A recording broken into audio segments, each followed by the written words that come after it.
मात्र कुछ दिनों के अंतर में के पाठक और उनका शिक्षा विभाग दूसरी बार राज्यपाल और राजभवन से टकरा गया है। शिक्षा विभाग राजभवन का जो औकात कह लें, उनका अधिकार क्षेत्र कर ले, उसकी परीक्षा ले रहा है। ये चेक किया जा रहा है कि राजभवन क्या कर सकता है और शिक्षा विभाग क्या कर सकता है। मामला कुलपतियों के नियुक्ति के हैं। 6 पद जो अभी बिहार की यूनिवर्सिटीज है, वहाँ से 6 कुलपति के पद खाली हो रहे हैं और इनकी नियुक्ति के लिए जो नोटिफिकेशन जारी होता है, पहले राजभवन उस नोटिफिकेशन को जारी करता है अपने तरफ से नियुक्ति के लिए, जो एक तरह से कहें तो एप्लीकेशन मांगता है, और उसके बाद 4 अगस्त को राजभवन की तरफ से ये जारी होता है और उसके 18 दिन बाद के पाठक की तरफ से, के पाठक के विभाग की तरफ से अब दोबारा से यही नोटिफिकेशन जारी किया गया है। मतलब कि दोनों तरफ से ये कहा जा रहा है कि शिक्षा विभाग इसकी नियुक्ति करेगा, तो दूसरी तरफ से राजभवन और राज्यपाल का कहना है कि हमारा तरफ से, राजभवन की तरफ से नियुक्ति होगी।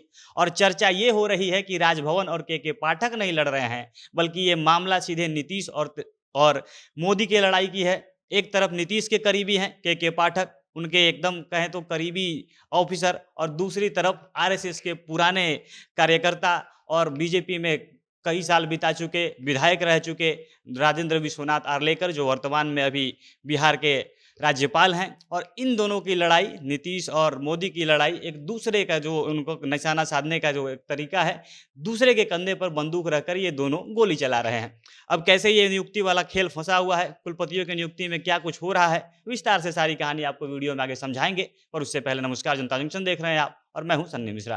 कैमरे के पीछे हमारे साथी विशाल खड़े हैं। अभी 2-3 दिन ही हुए होंगे, एक चर्चा एकदम जोरों पे थी कि जो के पाठक हैं वो कुलपतियों का, एक कुलपति और एक प्रति कुलपति, मतलब वीसी और प्रो वीसी का वेतन रोक देते हैं, और उसके बाद दूसरी तरफ से राज्यपाल आदेश देते हैं कि ये गलत है, ये शिक्षा विभाग के अधिकार क्षेत्र के बाहर है, तो आप किसी कुलपति का वेतन नहीं रोक सकते हैं। बदले में पलटकर जवाब दिया जाता है कि ये काम हम कर सकते हैं, ये हमारे अधिकार क्षेत्र में है और राजभवन इसमें रोक टोक ना करे तो अच्छा होगा।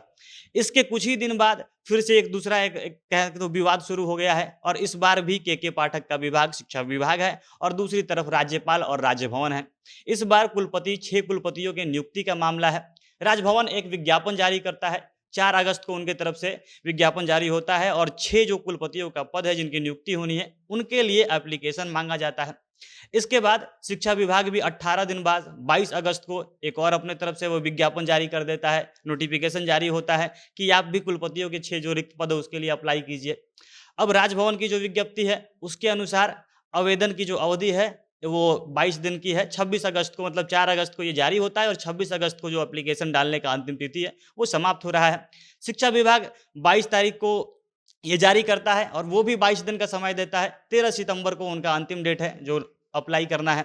और इससे पहले सेम यही स्थिति बनी थी, 2013 में एक केस हो गया था, उस समय राज्यपाल थे देवानंद कुंवर, उनके तरफ से भी कुलपतियों के लिए ऐसे ही नियुक्ति के लिए नोटिफिकेशन जारी होता है और उधर से नीतीश सरकार ही थी, ये लोग कूद पड़ते हैं कि नहीं, नोटिफिकेशन हमारे तरफ से जारी होगा और हम लोग कुलपति की नियुक्ति करेंगे। मामला सुप्रीम कोर्ट पहुंचता है और सुप्रीम कोर्ट फैसला देती है कि दोनों जो चीजें होंगी, राज्य सरकार और जो राजभवन है यानी राज्यपाल, दोनों की सहमति से सारा काम होगा।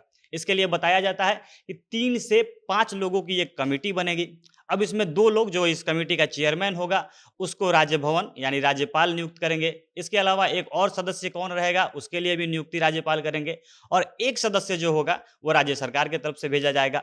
अब मामला यहीं पर अटका है। अब जब ये दोनों लोग अपना अपना नोटिफिकेशन इस बार जारी कर चुके हैं, सेम वही स्थिति है, तो एक तरफ से एक हवाला दिया जा रहा है कि जो शिक्षा विभाग है वो राजभवन से मांग रहा है कि आप अपना कौन सा, किसको रखना है इस कमेटी में, आप अपने लोग के बारे में बताइए, और दूसरी तरफ राजभवन ये मांग रहा है कि आपको किसको रखना है आप ये बताइए। और दोनों लोग एक तरह से, मतलब जो राज्यपाल हैं उनके तरफ से अपना अलग शिक्षा वो नोटिफिकेशन जारी किया गया शिक्षा विभाग से अलग, और दूसरी तरफ शिक्षा विभाग अपना। अब शिक्षा विभाग इसके लिए हवाला क्या दे रहा है कि हमारे अधिकार क्षेत्र में है।